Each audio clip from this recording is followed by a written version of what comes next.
예, 여러분 오늘 말씀 주제는 화가 난다예요. 화가 난다. 예, 화가 난다. 여러분 언제 화가 나나요? 종종 마음으로 받아들여지지 않는 어떤 상황이라든지 이렇게 억지로 무언가를 해야 된다든지 이럴 때 우리가 화가 나죠. 자, 그림을 하나 보겠습니다. 자, 그림을 하나 볼게요. 자, 여러분 그림 하나 보겠어요. 예, 자 보시고 그림을 봤을 때 느끼는 감정, 예, 생각을 한번 떠올려 볼까요? 저 그림을 보고 어떤 생각이 드는지 한번 잠깐 생각해 보겠습니다.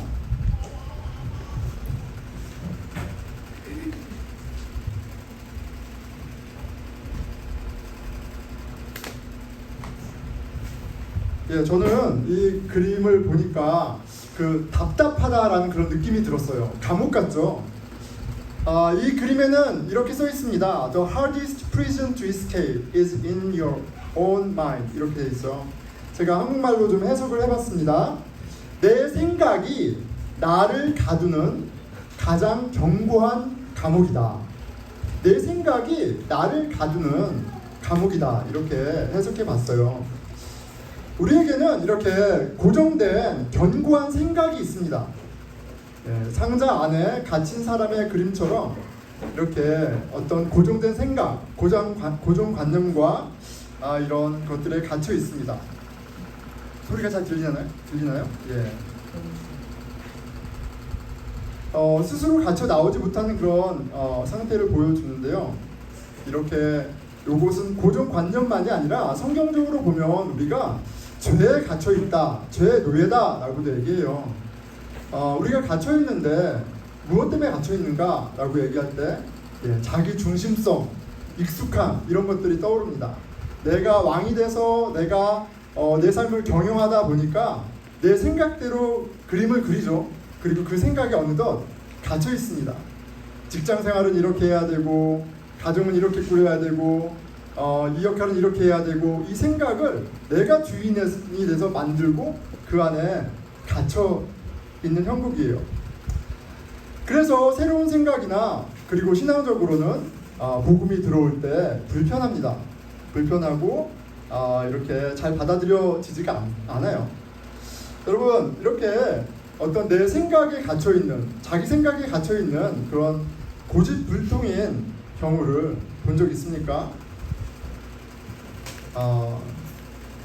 자, 25년 재활의학 의사세요. 이분이 정세희 교수라는 분인데 이분이 달리기 전도사입니다. 달리는 걸 엄청 강조하는 분이세요. 여기 썸네일에 Don't walk, run 이렇게 돼 있어요. 산책하지 마세요. 무조건 숨차게 뛰세요. 이분은 그냥 걷는 정도가 아니라 뛰어야 된다. 뛰면 죽던 사람도 산다. 이렇게 강하게 얘기하는 분이에요. 뛰면 당뇨, 고혈압, 치매, 인간이 겪는 많은 병들을 예방할 수 있을 뿐만 아니라 회복에도 굉장히 도움이 된다. 그리고 의사시다 보니까 꼭 이 얘기도 하십니다.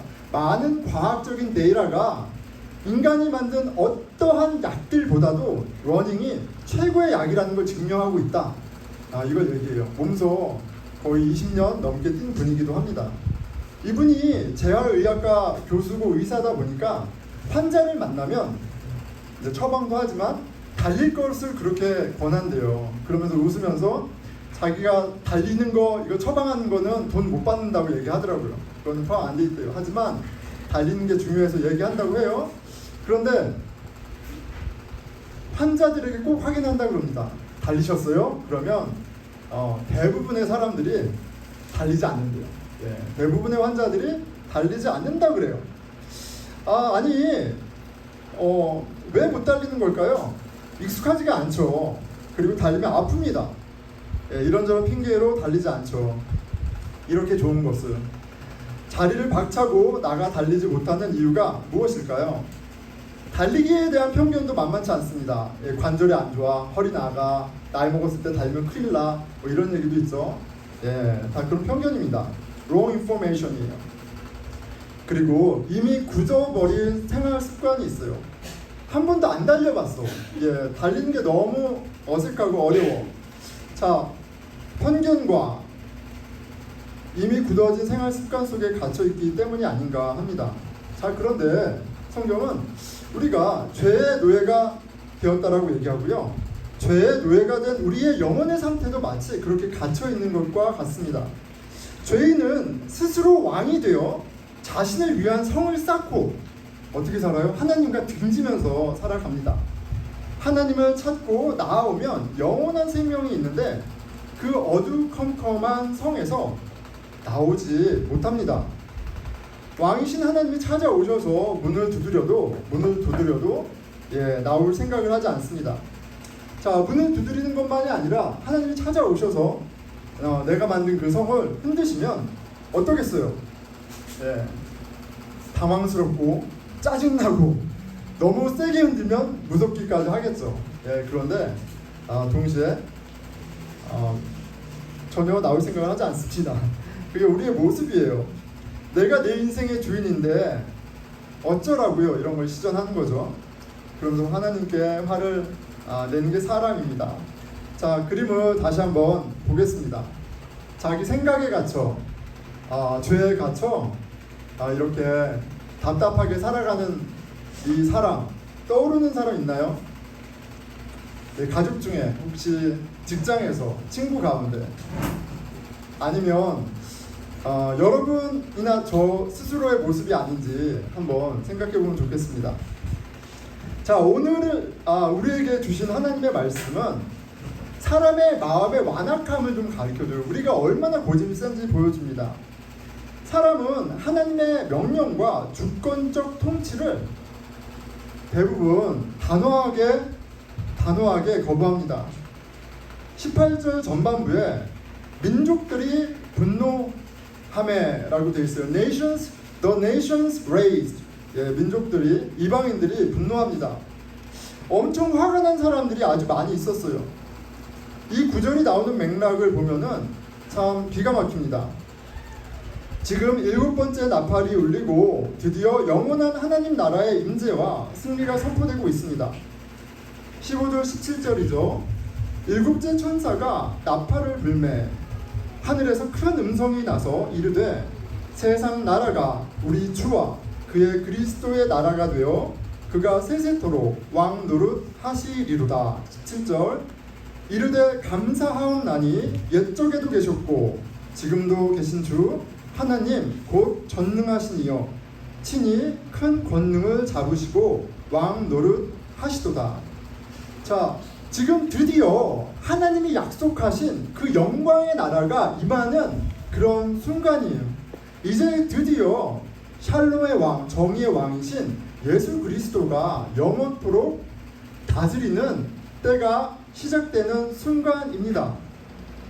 이렇게 기쁘고 영광스러운 순간에 화가 난 사람들이 있어요. 앞서 있었던 경고의 재난들을 생각할 때 이건 더 황당합니다. 이게 7번째 트럼펫이에요. 6번에 걸쳐서 재앙이 있었습니다. 하나님의 주권과 하나님의 능력을 보이는 회개를 요청하는 그런 재앙들이 있었어요. 하늘의 별과 달과 이런 것들이 3분의 1이 가려지고 핏빛으로 3분의 1이 물이 바뀌고 3분의 1의 모든 사람들이 죽어나가는 그런 재앙들이 있었어요. 그런데 그런 재앙이 있었음에도 불구하고 참 답답하기 그지없는 반응입니다. 출애굽기 10가지의 재앙 앞에 두려워했지만 결국은 고집을 피우던 바로 왕이 생각이 나요. 하나님이 그렇게 무섭게 손을 댔음에도 불구하고, 그래서 그 두려움에 있었음에도 불구하고 끝까지 고집을 피우다가 물의 수장이 되는 심판을 받은 바로가 떠오릅니다. 그의 완강한 저항, 그리고 이러한 완고함과 하나님을 향한 분노야말로 인간 마음의 완악함과 죄의 깊이를 보여줍니다. 자, 오늘 본문에 화가 난 사람들이 아주 많았고요. 민족들이 분노하였다라고 이렇게 쓰여진 이 헬라어는 화가 났다, 그냥 이모셔널리 감정적으로 화가 났다, 기분이 나쁘다, 그 정도를 이야기하는 것이 아닙니다. 이 헬라어는 이들이 분노하였을 뿐 아니라 의지적으로 아주 격하게 저항했다라는 뜻이 있어요. 하나님의 통치가 기분이 나쁜 정도가 아니라 이 하나님의 통치에 맞서서 격렬하게 저항하는 것이 바로 이 분노가 내포하고 있는 뜻입니다. 적극적인 반역이죠. 작심하고 덤비는 겁니다. 자, 이렇게 하나님께 반역하는 사람들에 대해서 시편 2편이 이미 얘기하고 있었습니다. 어찌하여 민족들이 분노하며 백성들이 헛된 일을 꾀하는고, 왕들이 일어나며 관원들이 함께 모여 여호와와 그 기름 부음 받은 자를 대적하며. 기름 부음 받은 자 예수 그리스도가 오셨는데 왕들과 사람들이 모여서 계획을 짜고 적극적으로 거부합니다. 그러한 분노예요. 이들이 어떻게 하나님의 왕 되심을 거부하고 그의 공의로운 다스림에 복종하기를 거부하는지 그 전에 있었던 9장 그리고 20절에서 20절이 잘 묘사해주고 있습니다. 하나님의 재앙, 엄청난 재앙이 있었어요. 이 세상의 3분의 1이 죽는 재앙이 있었습니다. 그런데 어떻게 이들은 하나님께 저항하고 분노하며 저항합니까? 20절입니다. 이 재앙에 죽지 않고 남은 사람들은 손으로 행한 일을 회개하지 아니하고 오히려 여러 귀신과 또는 보거나 듣거나 다니거나 하지 못하는 금, 은, 동과 목성의 우상에게 절하고 또 살인과 독술과 음행과 도둑질을 회개하지 아니하더라. 하나님께 돌아와야 되는데 이들은 더 적극적으로 그들의 우상을 숭배합니다. 여러분, 우상 숭배야말로 하나님을 적극적으로 거부하는 행위예요. 굉장히 구체적인 행위입니다. 자, 우상 숭배가 그럼 뭔가요? 금, 은, 동으로 만든 목상들, 그것들을 신으로 섬기는 것도 우상 숭배지만, 우상 숭배는 본질적으로 하나님보다 더 가치 있게 여기는 내 마음속에 무엇이에요? 내가 하나님보다 더 가치 있게 여겨서 내 마음속으로 만들어 올린, 쌓아 올린 무엇이 바로 우상입니다. 그렇기 때문에 이 우상은 눈에 보이는 우스꽝스러운 것뿐만 아니라, 악은 살인하고 간음하고 도둑질하는 그거일 뿐만 아니라 실은 우리에게 좋아 보이는 것들조차도 우상일 수가 있어요. 왜요? 하나님보다 더 가치 있게 여기면 우리가 그것을 예배하고 있기 때문에 그게 우상이기 때문에 그래요. 그 좋은 것들이 모일 수 있으니까 내가 하고 있는 공부, 성취, 돈, 건강, 가족, 아무리 좋은 것이어도 하나님보다 더 가치 있게 여기면 나는 우상을 숭배하고 있는 겁니다. 내가 하나님에게서 안정과 성공, 의미를 찾는 게 아니라 다른 것들에서 찾고 있다면 그게 바로 우상입니다. 자, 가치의 문제라고 얘기했어요. 근본적으로 가치의 문제입니다. 그렇기 때문에 우상 숭배는 근본적으로 마음의 문제입니다. 내가 세운 나만의 성, 내 생각이 만든 마음의 감옥이 바로 우상이에요. 내가 꿈꾸는 가정, 내가 꿈꾸는 커리어, 내가 꿈꾸는 학업 진로, 내가 꿈꾸는 이상적인 무엇인가가 내 마음속에 자리 잡고 있고 내가 빌드업했던 그것이 내 손의 열심과 내 삶의 노력으로 이루어지는 것들을 보면서 살아가지만 그것이 내 삶의 궁극적인 목적이 되고 의미가 되고 가치가 됐을 때 사람들이 다 칭찬하고 좋아 보이는 것이라 할지라도 그것은 엄연히 우상입니다. 하나님을 적극적으로 거부하고 하나님에게 대적하고 있는 거예요.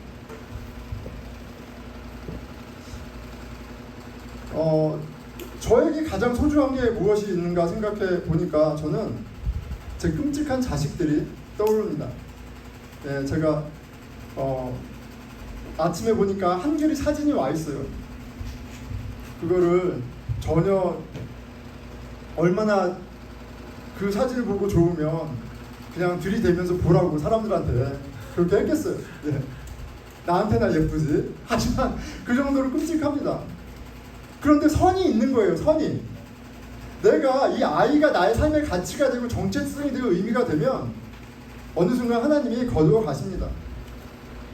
그런데 그게 꼭 나쁜 일이 있어서 거두어 가는 게 아니에요. 내가 정을 주고 나와 대화했던 그 아이가 어느 순간 그 아이가 더 좋아하는 무엇에 빠져서 여자친구가 될 수 있을 수도 있고 다른 커리어가 될 수 있을 수도 있고 더 이상 나를 사랑하지 않을 때 그게 저에게 얼마나 큰 낙심이 되겠어요.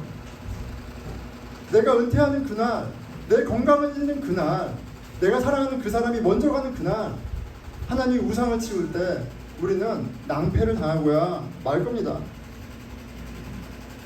내 마음속의 우상들을 하나님은 언젠가 치워 가십니다. 그리고 사랑하는 자에게는 그 우상을 가만두지 않습니다. 자, 그런데 내가 소중하게 여기는 거잖아요. 내가 소중하게 여기는 거고 좋은 것이잖아요. 그런데 하나님이 가져간다면 우리 어떻게 반응하겠어요? 어떻게 반응하실 것 같아요?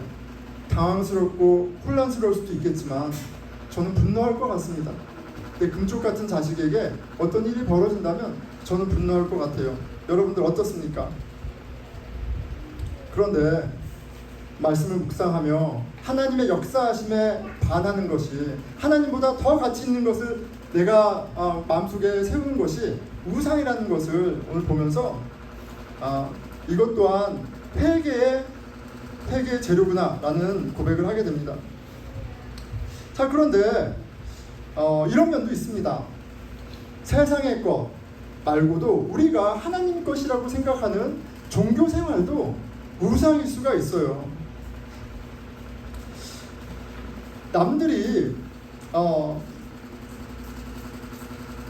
남들과 구별된 종교 생활도 아무 의미 없다고 하실 때가 있습니다.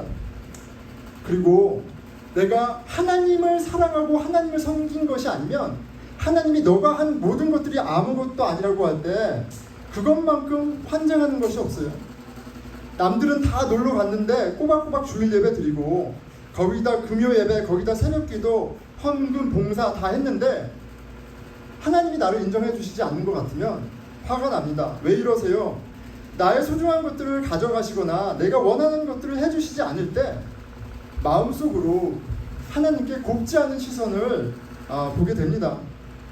아니면 패시브 어그레시브, 하나님의 말씀을 멀리하고 혹은 기도를 멈추거나 예배를 소홀히 하며 반항하는 일도 생깁니다. 옛 이집트의 그 완악한 바로 왕만이 아니라 우리는 다 알고 있습니다. 구원의 역사로 해방을 경험한 이집트 백성들도 광야에서 원망하며 하나님을 원망했습니다. 하나님의 놀라운 구원을 경험했던 그들도 마음이 완악하여져서 불평불만했던 것을 우리가 기억합니다. 하나님의 은혜는 언제나 동일하지만 죄의 감옥에 갇혀있는 인간은 언제나 사실 지금 먹고 살만하니까 그렇지 수가 틀리면 하나님께 분노하며 반역합니다. 그렇게 우리의 우상들이 드러납니다. 그런데 여러분 어쩌겠어요? 하나님은 우상 숭배자를, 죄인을 반드시 심판하시고야 맙니다. 그렇기 때문에 우리에게 이 우상의 문제, 죄의 문제를 해결하는 것은 너무나 중요한 것이에요. 그런데 목사임에도 불구하고 어려서부터 한 번도 예배를 빠지지 않는 그 누구라 할지라도 이 우상의 문제를 해결하는 것은 쉬운 일이 아니에요.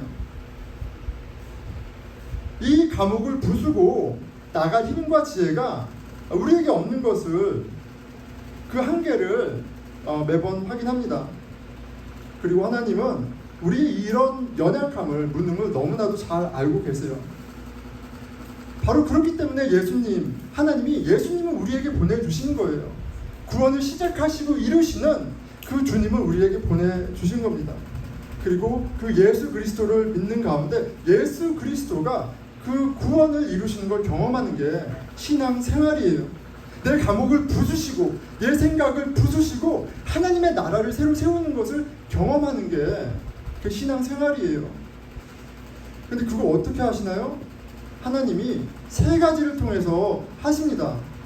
아이들만 기억해야 될 게 아니에요. 하나님의 말씀, 하나님을 향한 기도, 그리고 하나님의 공동체를 통해서 이 일을 하시는 거예요. 자, 오늘은 특별히 하나님의 말씀이 어떻게 우리의 그 우상의 문제를, 우리의 그 죄의 문제를 다루시는지 한번 보도록 하겠습니다. 자, 하나님의 말씀은 어떤 일을 하는가? 라고 생각할 때 기가 막힌 상징이 떠올랐습니다. 하나님의 말씀은 망치예요. 망치. 부수는 망치입니다. 은혜의 망치예요. 하나님의 말씀은 죄의 감옥을 부수고 나올 수 있게 하는 은혜의 망치입니다. 디모데후서 3장 16절에 이렇게 말씀하시죠. 모든 성경은 하나님의 감동으로 된 것으로 교훈과 책망과 바르게 함과 의로 교육하기에 유익하니. 우리는 구부러졌어요. 우리는 무지해요. 우리는 잘못되어 있어요. 하나님은 우리의 잘못된 것을 바르게 하시고 교육하시고 책망하십니다. 그렇게 하나님의 말씀은 망치가 되어서 우리의 허물들을 다 들추시고 드러내십니다. 히브리서 4장 12절에서 13절입니다. 하나님의 말씀은 살아있고 활력이 있어 좌우에 날선 어떤 검보다 예리하여 혼과 영과 및 관절과 골수를 찔러 쪼개기까지 하며 또 마음의 생각과 뜻을 판단하시나니 지으신 것이 하나도 그 앞에 나타나지 않음이 없고 우리의 결산을 받으실 이의 눈앞에 만물이 벌거벗은 것 같이 드러나느니라. 하나님의 말씀은 우리 마음의 악한 생각과 우리 안에 있는 우상들을 드러내고 부수십니다. 자신의 삶을 나름 잘 세워가는 사람들은 종종 이렇게 생각합니다. 내가 이 정도면 세상에서도 괜찮은 사람이고 교회에서도 괜찮은 그리스도인이야. 이 정도면 괜찮지. 왜냐면 내가 괜찮다고 생각하는 그 신앙생활 안에, 종교인 안에, 내가 만든 그 틀 안에 내가 편안하게 있기 때문에 그렇습니다.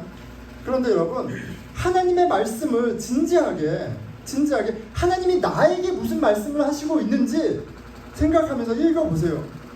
하나님의 말씀은 마치 망치가 되어 우리의 마음을 치십니다. 우리의 고정된 생각을, 우리가 갖고 있던 생각이 얼마나 하나님과 멀어져 있는지를 밝히시며 여럿이 흔드시고 부수십니다. 하나님의 말씀이 책망하세요. 요한계시록에 보면 7교회에 예수 그리스도가 직접 말씀하시는 장면이 있죠. 7은 completeness, 완전수입니다. 7교회라고 하는 것은 과거에 있던 모든 교회들과 현재 있는 모든 교회들과 앞으로 올 모든 교회들을 이야기하는 거예요.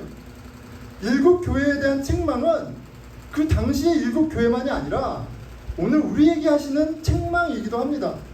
자, 뭐라고 말씀하세요? 하나만 보겠습니다. 에베소서 첫 번째 교회죠. 2장 2절에서 4절입니다. 내가, 예수님이 말씀하시는 거예요. 내 행위와 수고와 너의 인내를 알고 또 악한 자들을 용납하지 아니한 것과 자칭 사도라 하되 아닌 자들을 시험하여 그의 거짓된 것을 너희가 드러낸 것과 또 너희가 참고 내 이름을 위하여 견디고 게으르지 아니한 것을 아노라. 여러분, 이거는 잘한 것들을 레코나이즈하고 칭찬하는 거잖아요. 그렇죠? 그러나 너를 책망할 것이 있나니 너의 처음 사랑을 버렸노라.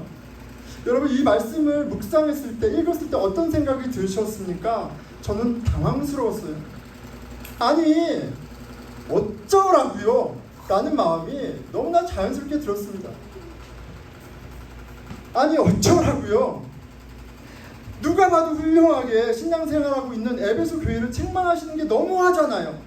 먹고 살기 바쁜 와중에도 교회를 열심히 섬기고 하나님 뜻을 순종하며 세상 따라가지 않고 사는 거, 이거 칭찬하고 상줘야 되는데 그렇게 살고 있잖아요. 예수 믿으면서 불이익 받고 차별받는 세상에서 최선을 다하고 있는데, 그리고 당신은 로마 제국이에요. 그 험난한 시대에 신앙을 지키고 있는데 상 주고 칭찬하고 위로하고 얘들아 미안하다, 내가 늦게 와서 미안해 라고 얘기해야지. 책망하는 게 말이 됩니까? 그런데 책망하세요. 뭐라고 책망하세요? 너희 처음 사랑을 잊었노라.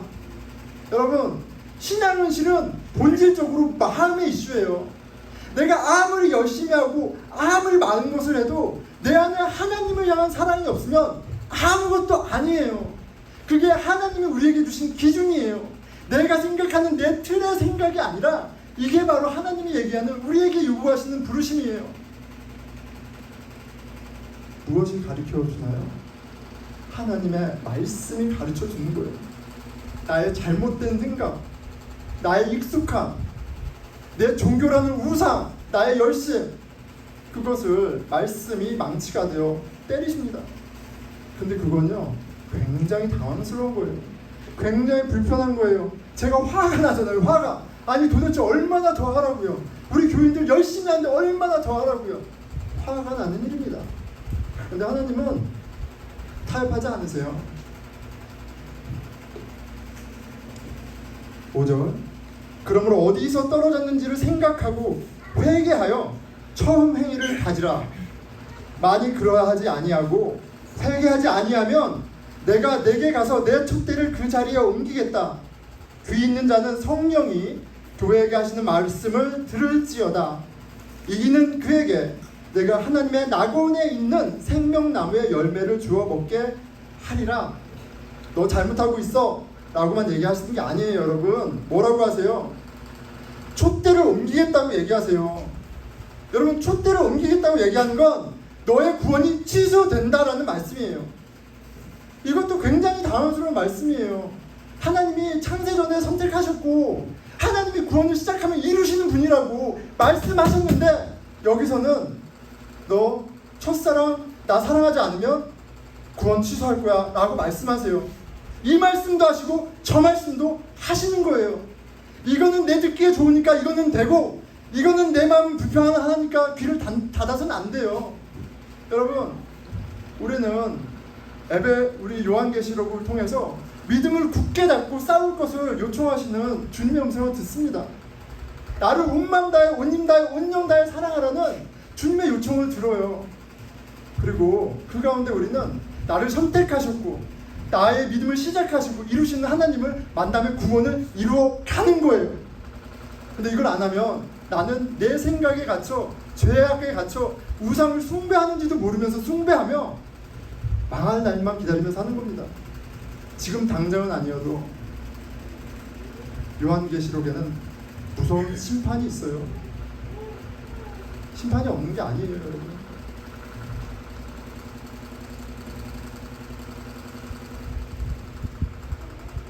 내가 생각하는 하나님이 있습니다. 신앙생활이 있고요. 예수님의 역할, 성령님의 역할이 있어요. 내 생각이 있어요. 자, 여기까지는 하나님 거고 이거는 내 거고, 일요일 요만큼은 주님 거고 나머지는 다 내 거고, 내가 이 정도 하면 하나님은 요거 저거는 들어줘야 하고. 여러분, 부지불식간에 우리가 왕이 되고 우상을 섬겨 우리는 격렬하게 하나님에게 반역하며 살아갑니다. 하지만 다 필요 없습니다. 하나님의 명령은 너무나 클리어해요. 너는 온 마음 다해 온 힘 다해 온 영 다해 오직 나만을 사랑할지니라. 그리고 내 이웃을 내 몸처럼 사랑할지니라. 요 페어가 다예요. 나의 신앙생활이 이것을 이루는데 전혀 효과가 없다면, 그런 감이 없다면 something wrong이에요. something wrong.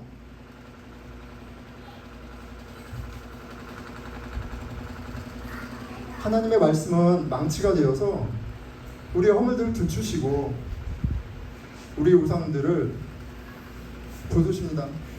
자, 그런데 잘 들으세요, 여러분. 하나님의 말씀은 부수시는 망치일 뿐만 아니라 우리 안에 하나님의 나라를 세우시는 망치이기도 해요. 그냥 너 망했어, 너 끝장이야 라고 말씀하시는 것으로 끝나는 게 아니라, 내가 그래서 볼 수 없어서 안타까워서 내가 참을 수 없어서 왔어. 내가 너의 구원을 이루고 있어. 내가 너를 끔찍하게 사랑해 라는 이 모든 진리도 하나님의 말씀을 우리에게 가르쳐 줍니다.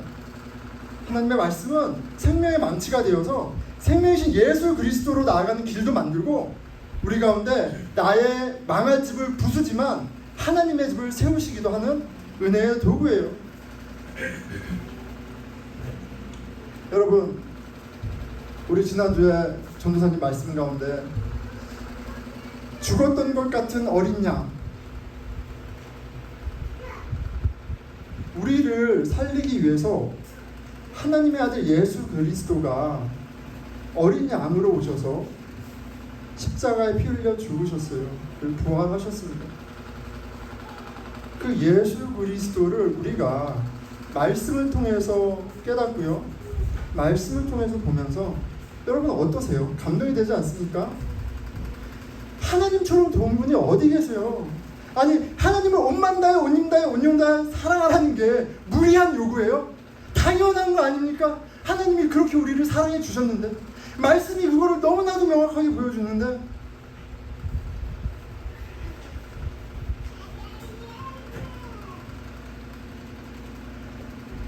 하나님의 어린 양을 믿는 자, 하나님의 은혜를 입는 자들은 하나님의 나라를, 예수 그리스도의 영원한 통치를 소망하고 기뻐하고 즐거워하게 되어 있습니다. 오늘 본문의 모든 교회가 24장로는 교회를 대표하죠. 하나님 나라의 오심에, 영원한 다스림에 기뻐 경배하며 찬양합니다.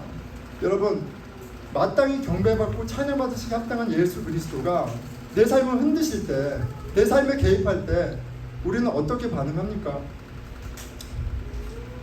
세상 나라가 우리 주와 그의 그리스도의 나라가 되어 그가 세세토록 왕노릇 하시리로다. 이 복음을 들었을 때 여러분의 마음은 어떻게 반응합니까? 아, 드디어 너무 기쁘도다. 이것이 좋은 소식입니까? 아니면 나 좀 더 살아야 되는데 왜 내 삶에 이렇게 개입하셔, 간섭하셔, 분노합니까? 그리고 아니면 아무런 감흥이 없습니까? 아무런 감흥이 없으세요? 중증입니다. 중증.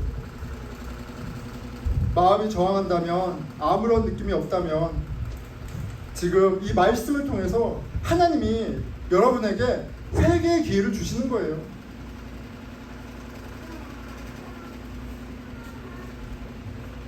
하나님의 말씀이 생명의 길을 인도합니다.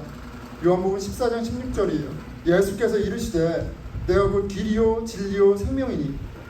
여러분, 예수님의 손을 붙잡고 그분이 당신을 죄의 감옥에서 건져내실 것을 이렇게 경험하시길 축원합니다. 말씀을 맺겠습니다. 사진을 다시 한번 볼게요. 여러분, 사진을 다시 한번 보겠습니다. 여러분, 사진을 저는 좀 많이 봤어요. 근데 사진을 봤는데 사진을 보다가 답답하고 좀 그게 맞다가 그런 생각이 문득 들었습니다. 저 조그만 상자 안에는 내가 겨우 있을 만한 공간뿐이 안 돼. 나는 내 아내하고도 살고 자식들하고도 살고 난 더불어 살아야 되는데 이 상자는, 이 답답한 상자는 고작 나 하나만 간수해줘. 여러분, 이 상자 안에 있으면 그 누구도 같이 할 수 없어요. 내 생각에 갇혀 있으면 그 누구도 사랑할 수 없습니다. 하나님만 사랑하지 못하는 게 아니라 그저 천전긍긍하면서 우상에 쌓여서 사는 게 인생이에요. 저 상자 비극입니다. 비극. 다시 보니 외롭고 너무 좁습니다. 그런데 여러분들이 이 상자에 있다고요. 그런데 하나님이 이 상자를 부수시는 거예요. 당황스러워요. 화나요. 짜증나요. 그런데 하나님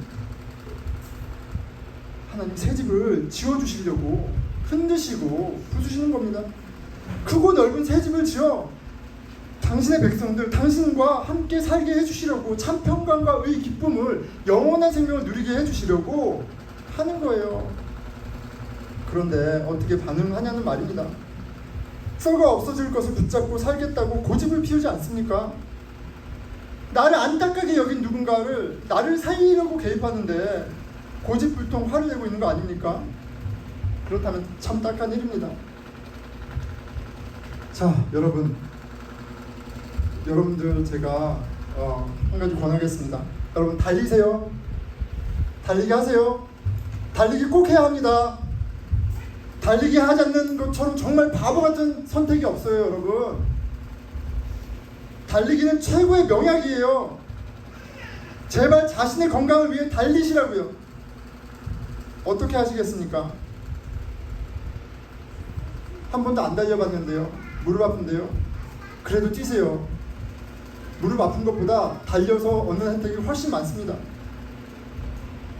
그런데 쉽지가 않죠. 쉽지가 않아요. 안 달려면서 달리는 건 너무 쉽지 않습니다. 그래서 지금 교회가 뭐하고 있어요? 매주 수요일 6시 반에 7시 반에 모여서 달리고 있습니다. 제가 페이스 맞춰서 같이 뜁니다. 네. 그러니까 나오세요. 그런데 저는 너무나 잘 알고 있어요. 이 목사가 아무리 달리라고 해도 여러분, 여기에는 대부분의 사람들이 안 달릴 겁니다. 아니 25년 재활의가 얘기해도 안 달리는데 목사가 달리라고 해서 여러분들 달리겠어요? 안 달리죠. 안 달려요. 자, 그런데 간혹 한두 명 나와서 달리면 여러분 이 목사 때문에 굉장히 짜증날 겁니다. 제가 옆에서 뛰면서 얘기할 거예요. Do not stop running. Do not run. Do not walk. Run. 멈추지 마세요. 뛰세요. 뛰세요. 얼른 뛰세요. 얼른 뛰세요. 여러분 간혹 화를 내시더라고요. 예. 뛰기 전까지는 좋았는데 뛰라고 하니까 화를 내시더라고요. 그런데 그 새로움은 나한테 좋은 거는 그렇게 편안하지 않습니다. 제 가운데 태어난 모든 인생은 마치 상자 안에 갇힌 사람처럼 죄의 감옥에 갇힌 자들입니다. 그러나 하나님은 당신의 말씀과 우리가 드리는 기도 그리고 당신의 교회를 통해 그 세 가지를 통해 구원을 하시는 거예요.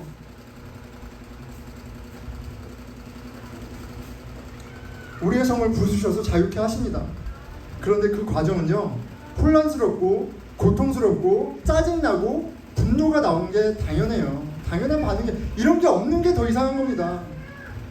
하지만 이런 과정을 거쳐서 우리가 신앙이 자라고 주님이 주시는 영원한 생명과 참자의 풍요를 누리는 겁니다.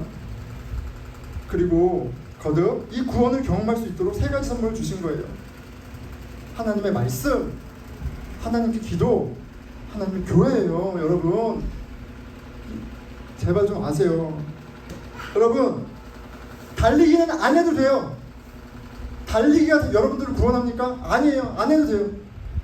근데 매일 말씀은 봐야 돼요. 말씀은 봐야 되는 거예요. 말씀은 봐야 하는 겁니다. 내 자식들 이해 못해도 멱살 잡고도 읽히게 해야 하는 거예요. 말씀은. 왜냐면 하나님이 말씀을 통해서 일하시기 때문에 그래요. 근데 어렵잖아요. 그래서 매일 아침에 기도하지만 말씀 묵상하고 같이 나누는 거고요. 그래서 예배를 통해서 말씀이 선포가 되는 것이고, 그래서 성경 공부를 하는 거예요. 그래서 이 목사가 있는 겁니다, 여러분. 그러니까 저를 쓰시고 교회가 여러분들을 위해 준비한 그 자리를 귀하게 여기고, 그리고 그 자리를 나오는 게 회개의 첫걸음이라는 걸 아시고 나오세요. 그리고 매일 말씀 묵상, 여러분 예배다 라고 생각하세요. 말씀 묵상이 예배보다 낫다고 절대 생각하지 마세요. 예배의 본질은 하나님을 인정하고 높이는 거예요. 내가 하나님의 말씀으로 믿고 내가 말씀을 펴서 읽는 게 하나님을 인정하는 거고 하나님을 예배하는 거예요. 그러니까 물론 이 목사의 설교와 이 모든 것들이 그걸 도와주지만 여러분 매일 말씀 읽는 거 예배다 라고 생각하시고 결심하시고 개개인이 친구들과 가정 가운데 하시기를 강권합니다. 짜증나세요? 당황스러우세요? 화나세요? 어쩔 수 없습니다. 더 얘기할 거예요. 더 얘기할 겁니다. 안 들어도 상관없어요. 더 얘기할 겁니다. 그거 하라고 저 목사 세운 거니까 더 얘기할 겁니다. 여러분 하나님의 회개와 예배의 부르심에 어떻게 응하고 있습니까? 그리스도를 나의 왕으로 영접하시겠습니까? 민족들은 여전히 분노하지만 그리스도는 영원히 다스리십니다. 우리 마음을 열고, 제발 마음을 열고 겸손히 주님께 나아가고 주의 말씀 앞에 나아가는 순종 우리 하도록 권합니다. 기도하겠습니다.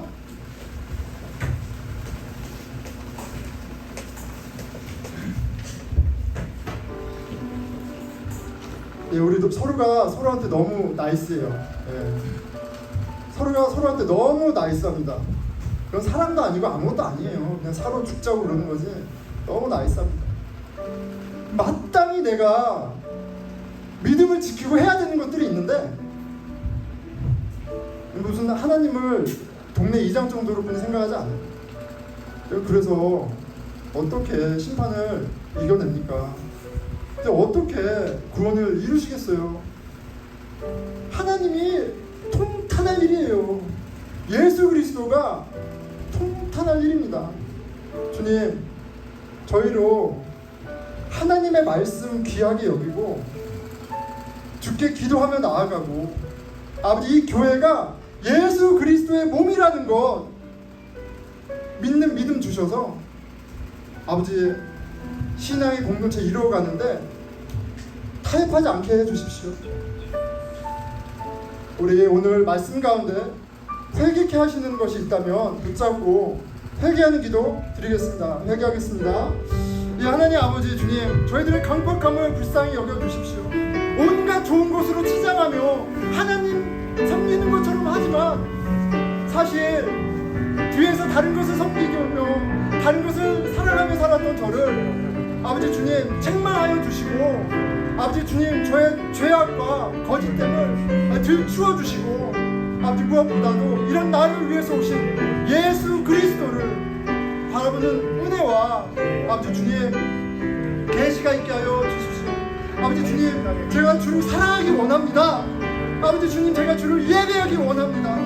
아버지 주님, 제가 주 안에 참 생명과 참 평안과 만족 하나님 나라가 있음을 아버지 저희가 믿게 되었으니까 주님 그 하나님 나라를 위해서 살게 해주시고 아버지 주님 그 하나님 나라를 이루시는 말씀과 기도와 교회 아버지 주님